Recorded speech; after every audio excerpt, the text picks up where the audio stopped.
Do you know the difference between being alone and feeling alone? 100%. So I think this is a modern crisis, realistically. It's disgustingly depressing. Because solitude, right? I'm cool with being alone. I'm fine with being by my lonesome. That's easy. That's an easy task. But it doesn't equal my loneliness because I still have people. Crowds, a big crowd of people, having all these people around you don't equal connection. And that's why, you see a lot of streamers and they'll say, well, I don't have any close friends. I don't have any close friends.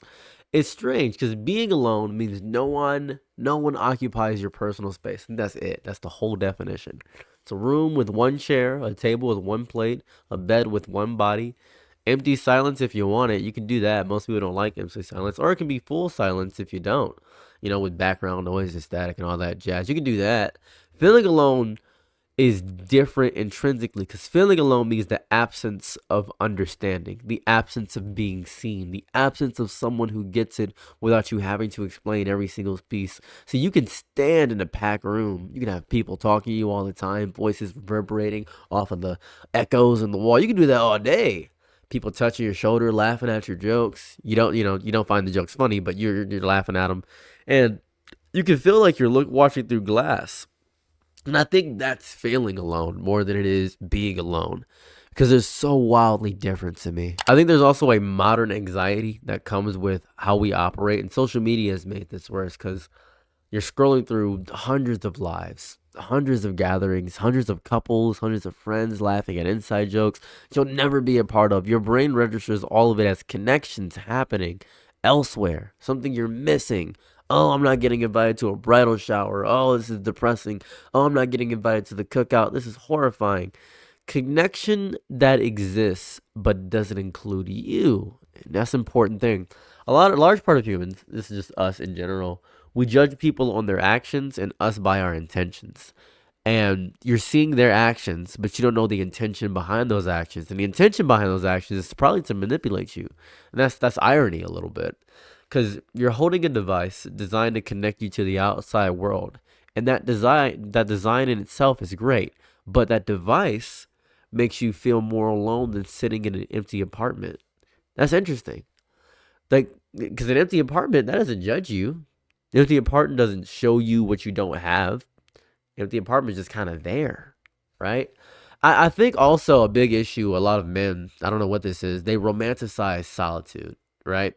There's writers, artists, musicians, they talk about the quiet, the space to think, the freedom from performance. I agree. I do agree. But you're also alone. You're in solitude. Too much quiet and your own thoughts start echoing. Too much space and you forget what it's like to be held by someone else's presence. That's very important to a lot of people.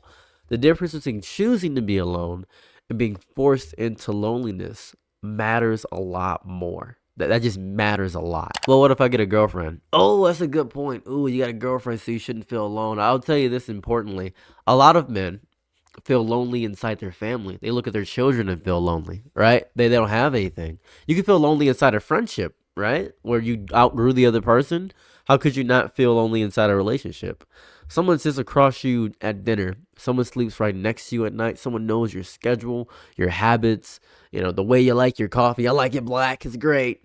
Still, there's a distance you can't close, a conversation you can't start. A part of yourself you stopped showing because you can't show it to anybody, right? That's invisible while somebody's watching you. That's worse. That's erosion. Children feel this too. I think adults forget that children can feel this too. A kid surrounded by classmates at lunch, laughing at the right times, nodding at the right jokes, and they don't feel connected. That's how younger kids are. And I wish we talked about that more. I wish we talked about that.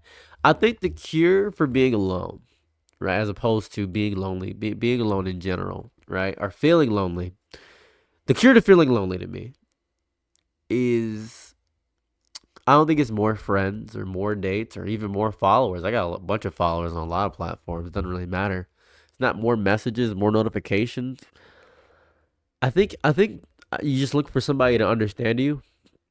Being valued for who you actually are is really important. I think that's important.